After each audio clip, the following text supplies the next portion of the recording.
मैं श्वेतांक चौबे आज एक बार आपके साथ एक बार फिर से यूट्यूब पे आ चुका हूँ और आज एक बार फिर मैं कुछ ऐसे टॉपिक्स को लेकर आया हूँ जो कि हमारे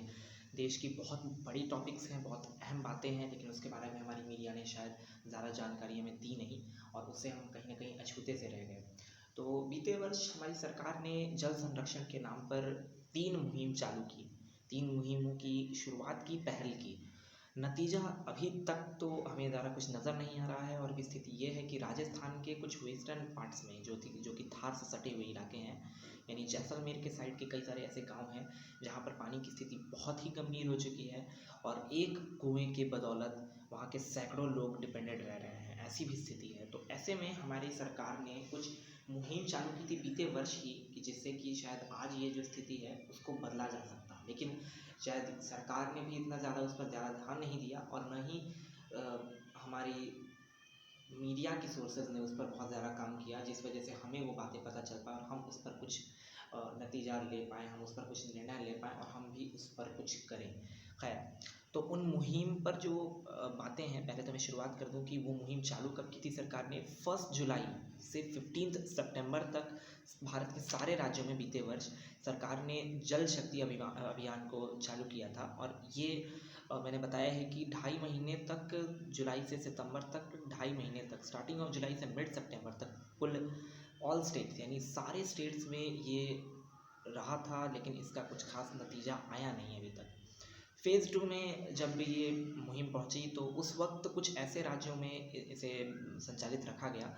जहां पर कि मानसून बहुत अच्छा हुआ नहीं था, चूँकि जुलाई से सितंबर का वो वक्त रहता है जिस वक्त की मानसून अपना एक रूप दिखाता है और अच्छे खासी बारिश हो जाती है जगहों पर भारत के अधिक राज्यों में। लेकिन 1 नवंबर से लेकर 30 माफ़ कीजिएगा 1 अक्टूबर से लेकर 30 नवंबर तक, यानी बिल्कुल जो ठंडी की शुरुआत रहती है, ठंडियों की शुरुआत बेहद रहती है, उस वक्त मानसून को रिट्रीट करने की कोशिश की थी सरकार ने और उसके तहत बीते वर्ष हमारी जो सरकार थी उसने थोड़े काम की। और अब उसके बारे में हम ज़्यादा कुछ कह नहीं सकते हैं कि सरकार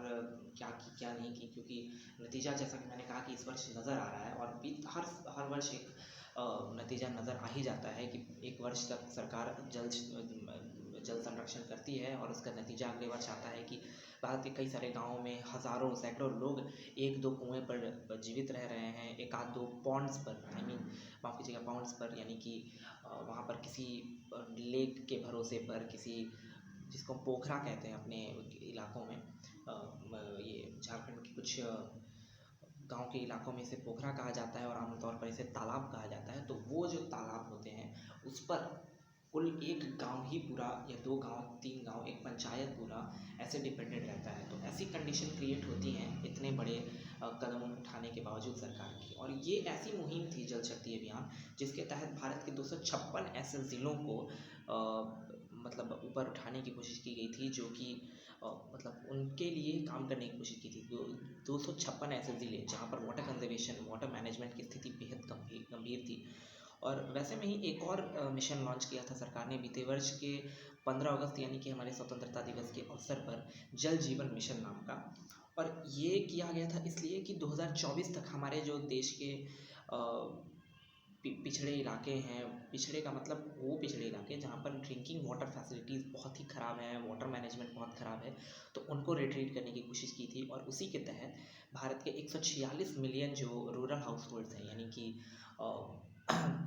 जो गांव में रहने वाले आम लोग हैं, उनमें तकरीबन उनके 14.5 करोड़ से अधिक लोगों को इसका फ़ायदा मिल पाए, उनको सही पानी और आसानी से पानी उपलब्ध हो पाए, इसलिए सरकार ने जल जीवन मिशन को लॉन्च किया था। और उसी रूट में आते हुए सरकार ने साल के अंत में 25 दिसंबर सन 2019 को एक और मिशन लॉन्च किया था जिसका नाम था अटल भूजल योजना। और ये भी ज़्यादा कुछ काम कर नहीं पाई, हालांकि भारत के 7 ऐसे स्टेट्स जहाँ अंडरग्राउंड वाटर जो मैनेजमेंट है उसकी सुधारने के लिए कोशिश की थी सरकार ने। तो अभी तक तो उसका कुछ खास हमें परिणाम नज़र नहीं आया और न ही आज भी सरकार उस पर ज़्यादा चर्चा करती है समाज में, और न ही हमारी जो मीडिया है उस पर ज़्यादा बात करती है। चूँकि कोरोना एक बड़ी प्रॉब्लम है, इसमें दोहराई नहीं है कि वो हमारी है, बीते 3-4 महीनों से पूरे विश्व में बिल्कुल डंका बजाई हुई है अपना। लेकिन जो अहम बात है वो ये केवल नहीं है कि हम कोरोना पर ही ध्यान दें, चूँकि अब तो डॉक्टर्स और बड़े बड़े जानकारों ने भी कह लिया है कि हमें कोरोना के साथ रहना रहना सीखना होगा, उससे बचना अगर हमें है तो सीधी सीधी बात है कि हम सोशल डिस्टेंसिंग फॉलो करें। लेकिन उसके साथ साथ हमें कुछ और ऐसे बड़े मुद्दों पर भी ध्यान देना पड़ेगा जिस वजह से हमारे देश में हर वर्ष ही कई जानें जाती हैं, लोग तड़प तड़प कर अपनी जान गंवा देते हैं, और उनमें एक सबसे बड़ा जो टॉपिक है वो यही है, वाटर कंजर्वेशन। तो आप भी इस पर ध्यान दीजिए और इस पर अधिक से अधिक इन्फॉर्मेशन कलेक्ट कीजिए। उम्मीद करता हूँ कि आप इसके बारे में जानकारी और हासिल करेंगे कहीं ना कहीं से। मैंने भी बीते कुछ दिनों से कोशिश की कि अधिक से अधिक जानकारी लूँ, चूँकि मुझे खबरें सुनने को मिली थी कि राजस्थान और मध्य प्रदेश के कुछ इलाकों में पानी की स्थिति बेहद गंभीर हो चुकी है। खैर, अब मैं एक और ऐसे टॉपिक पर जाना चाहूँगा जिस पर कि हमारी मीडिया ने बताया तो हमें, लेकिन शायद इतनी गहराई से नहीं बताया, जिस वजह से हमारी जो आम जनता है वो कहीं ना कहीं गुस्सा में आ गई। और कई ऐसे इलाके थे जहाँ की लोग इस पर बवाल से कर दिए हैं कि भारत का जो हिस्सा था, उत्तराखंड का जो साउथ ईस्टर्न इलाका था, जो बेहद साउथ में उत्तराखंड के आता है हिस्सा, ईस्टर्न पार्ट में साउथ के, जिसको सुगौली के नाम से जाना जाता है, गांव है वहीं का। और उसमें उस हिस्से को जो है नेपाल ने कोशिश की उसको चुराने की, या कह लीजिए कि अपने मैप में डालने की। ऐसा हमारी भारत की आम जनता जो बहुत अच्छे से जानती नहीं है इस मामले के बारे में, वो केवल जब ये सुनती है तो बस कहती है कि नेपाल ने इसको चुराया था, और उत्तराखंड का जो निचला हिस्सा है उसका ईस्टर्न पार्ट है वो एक पेंसिल की नोक की तरह दिखता है, और उसको नेपाल ने अपने अंडर में बताया। और ये जो हमारे भारत की आम जनता है उसने इसको मंजूरी नहीं दी, इसको सही नहीं ठहराया। हालांकि मैं आपको बता दूं कि 2 दिसंबर सन 2000 माफ़ कीजिएगा 2 दिसंबर सन 1815 को जब ब्रिटिश राज भारत में था, उस वक्त नेपाल से एक ट्रीटी की गई थी, ट्रीटी ऑफ सुगौली, और उसके तहत वो हिस्सा सचमुच नेपाल में ही आता है। तो यानी हिस्टोरिकल और जोग्राफिकल वे में उनके पास ही वो हिस्सा था, वो पार्ट था। लेकिन नेपाल ने कभी उस पर ज़्यादा काम नहीं किया। उस हिस्से को भारत ने ही यूज़ किया रोड्स बनाने के नाम पर कह लीजिए, या वहाँ पर एग्रीकल्चर के लिए, या फिर अपनी पॉपुलेशंस वहाँ पर छोटी मोटी बनाने के लिए। तो सरकार भारत ने ही जो भी किया सो किया, उसका यूज़ किया, यूटिलाइज़ किया इवन। लेकिन जो नेपाल थी उस पर कभी ज़्यादा ध्यान दी नहीं, और वहीं के जो राजा रहे हैं वो शुरुआत से वो उस इलाके को अपने मैप से हटा चुके थे। हिस्ट्री में माना जाता है कि वहाँ के कई सारे ऐसे राजा थे जो भारत का फेवर करने के चक्कर में, भारत से रिलेशंस अपने बेहतर करने के चक्कर में, कभी भी ज़रूरत पड़े तो भारत की सहायता मांगे तो उन्हें मिल जाए, ऐसी सोच की वजह से ही वो हिस्से को हमेशा से ही उन्होंने मैप से अपना दूर रखा और भारत के ही हिस्से में उसको दिखाया। तो वो आम जनता जो है नेपाल की, वहाँ की सरकार जो है वो उसे मान्य नहीं मानती है। खैर, और उसी में नेपाल का एक और स्टैंड है। मैं बता दूं कि इसका सोर्स मैंने दृष्टि IS के एक पेज से हासिल किया है। तो वहाँ उसमें ये भी लिखा हुआ था कि नेपाल का एक और स्टैंड है जिसमें बताया गया है कि Kali river originates from stream at Limpiyadhura, north west of Limpu lake, part of Nepal Dharchula district.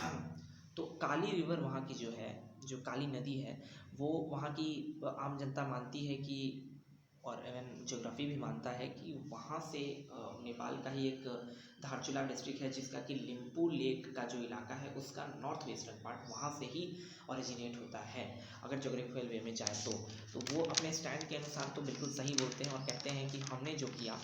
जो हमने आज मैप बनाया वो सही मैप है। लेकिन भारत के जो लोग हैं वो अपना स्टैंड हमेशा से यही रखते आए हैं कि लिम्पू लेक पास जो है, जहाँ से कि भारत नेपाल का बॉर्डर है, वहाँ पर भारत के हिस्से से उसका जो बिलो वाला पार्ट है जहाँ पर कि आप कह सकते हो कि उस नदी का, काली नदी का जो बिलो का सोर्स है वो इंडिया के तरफ है, यानी कि ओरिजिनेट जहाँ से होती है उसका विपरीत दिशा जो है, उसका जो अदर पार्ट है वो भारत में आता है, और वो हिस्से में स्प्रिंग में वहाँ से ही पानी आता है, ना कि नेपाल वाले पार्ट से। ऐसा भारत की जनता मानती है। और न सिर्फ ये बल्कि सुगौली ट्रीटी को यहाँ की जनता उसको मान्य नहीं समझती है, उसको सही नहीं मानती है, क्योंकि वो अंग्रेज़ों द्वारा किया गया था। तो जैसा कि मैंने बताया कि नेपाल मानता है कि उसके राजा ने कभी उस एरिया को अपने अंडर में नहीं दिखाया मैप के द्वारा, और एक तरफ भारत है जो कि अंग्रेज़ों की बातों को नहीं माना, और अंग्रेज़ ने जो ट्रीटी की थी सुगौली की उसको भारतीय जनता कभी मानी नहीं, और यही कारण है कि उसको कभी भी मान्य न समझकर उसको उस हिस्से को सुगौली के हिस्से को भारत ने न सिर्फ अपना माना बल्कि लिम्पू लेक पास को भी अपने अंडर में ही माना है, काली नदी को अपने अंडर में माना है। तो ये वो बातें हैं जिस वजह से अभी डिस्प्यूट क्रिएट हुआ। खैर, अब मैं एक और ऐसे मुद्दे पर बात करने जा रहा हूँ जो कि आप कह सकते हो कि अभी सबसे बड़ा मुद्दा, जिसको कि न सिर्फ मीडिया बल्कि आम समाज भी समझ रहा है और है भी, इसमें दो राय नहीं है, चूँकि अभी कंडीशंस बहुत ख़राब होती जा रही हैं। मैं बता दूं कि 25 मई तक जो डेटा मैंने इकट्ठा किया है, 18 मई से लेकर 25 मई तक, यानी करीब एक हफ्ते के अंदर में भारत में जो कोरोना के मामले हैं वो पर डे ही बस बढ़ते ही जा रहे हैं। यहाँ पर उल्टा नहीं हो रहा है। यहाँ पर कभी 4000 था, 3000 था जो मामला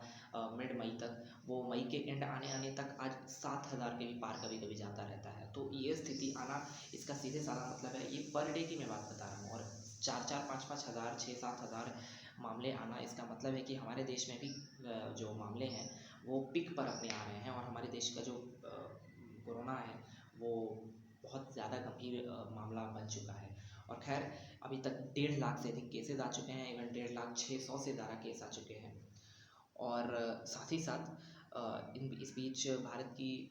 4,349 लोगों की आबादी, यानी कि 4,349 लोग हमारे देश में कोरोना पीड़ित जो थे उनका देहांत हो चुका है। 63,811, ये अच्छी खबर है कि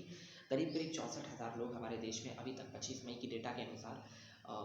जो ये 1.5 लाख केसेस हैं उनमें 63,000 नहीं कहूँगा बल्कि 64,000 लोग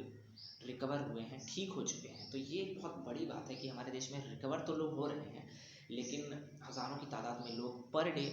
इससे पीड़ित हो जा रहे हैं, इस कोरोना नामक महामारी से लोग मर रहे हैं। लेकिन इस पर ज़्यादा चर्चा हमारी मीडिया नहीं करती है, बल्कि इस बात पर करती है कि अभी भी हम बहुत बेहतर जी रहे हैं अमेरिका और चाइना से। तो मैं बता दूं कि चाइना वो देश है जो अभी बीते 4 दिन पहले ही,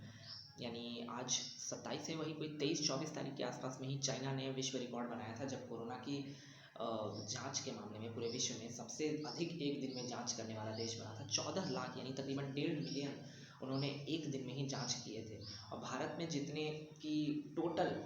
जांच होती है, 1.5-2 मिलियन अभी तक जांच हुई है, 2 मिलियन के आसपास अभी तक पूरे भारत में ही जांच हुई है, और इतने में भारत अपने आप को आगे समझ रहा है, ऐसी हमारी मीडिया बता रही है। हालांकि ऐसा नहीं है कि भारत पीछे है इस मामले में। रिकवर तो यहाँ पर लोग अभी काफ़ी हो रहे हैं। जो रेशियो बन रहा है कोरोना से मरने वाले और रिकवर होने वाले लोगों का, वो बता रहा है कि अभी हम काफ़ी बेहतर स्थिति में हैं, लेकिन एक जान की भी कीमत बहुत होती है, और हमारे यहाँ तो फिर भी 4,500 के लगभग जाने जा चुकी है। तो ऐसे में हमारी मीडिया को बल्कि ये बताना चाहिए कि अब हमें यहाँ से सुधरना कैसे है, हमें खुद में सुधार कैसे लाना है, बदलाव कैसे लाना है, और अपने आप को हमें बेहतर कैसे तैयार करना है कोरोना के साथ रहने का, कोरोना के साथ जीने का। खैर, वो भी बातें हैं बाद की, लेकिन उसके साथ साथ मैंने जो जो ऐसी मुद्दों पर बात की है, जिन मुद्दों पर हमारी मीडिया को ध्यान देना चाहिए, उम्मीद करता हूँ कि आप भी इसके बारे में अधिक से अधिक जानकारी इकट्ठी कीजिए, आप भी इनको गहराई से समझिए और पता लगाइए कि भारत में केवल कोरोना या बाकी ये चाइना और पाकिस्तान के मुद्दों पर ही केवल बातें नहीं होनी चाहिए, बल्कि कंजर्वेशन ऑफ वाटर को एक बहुत बड़ा दर्जा मिलना चाहिए, और इस पर बहुत ज़्यादा काम होना चाहिए। और साथ ही साथ ये जो बॉर्डर डिस्प्यूट है, इस पर भी आपको जानकारी अच्छे से होनी चाहिए, जिस वजह से कि आप किसी भी तरह से पैनिक होने के बजाय पहले सोचिए कि दोनों के स्टैंड्स क्या हैं, उनको अच्छे से समझिए। और साथ ही साथ ये कोरोना की जो मैंने बात बताई, ये हमारे देश को भी समझना चाहिए कि हमें बल्कि दूसरों से हम अच्छी स्थिति में हैं, ये सोचने से बढ़िया है कि हम ये सोचें कि हमारे पास और भी मुद्दे हैं, और अगर हम सुरक्षित हैं तो उसको और बेहतर रखें, अपने आप को हमेशा सुरक्षित रखें। और इन बातों को ही समझ कर हम जैसे आम इंसान को मीडिया की जो पैनिक कर देने वाली बातें हैं उनसे दूर रहना चाहिए। और खैर, मैं उम्मीद करता हूँ कि आप मेरी बातों से कुछ सही ही समझे होंगे मेरी बातों को। अगर आप कहीं से बुरा समझें, अगर कुछ भी बातें आपको बुरा लगी है, तो उसके लिए मैं क्षमा प्रार्थी हूँ। लेकिन जो मैंने अहम बातें की हैं, ज़रूरी बातें की हैं, उस पर आप भी जांच कीजिए, पड़ताल कीजिए और समझिए कि मैंने क्या कहा, क्या नहीं कहा। खैर, अब मैं आपसे विदा लेता हूँ और उम्मीद करता हूँ कि आपको मेरी ये वीडियो पसंद आई हो। आप इसको शेयर कीजिए और कमेंट्स कीजिए कि आपको मेरी बातों में कुछ कमी अगर लगी हो तो वो मुझे कमेंट करके बताइए, और उस पर मैं आने वाली वीडियोज़ तैयार करूँगा। धन्यवाद।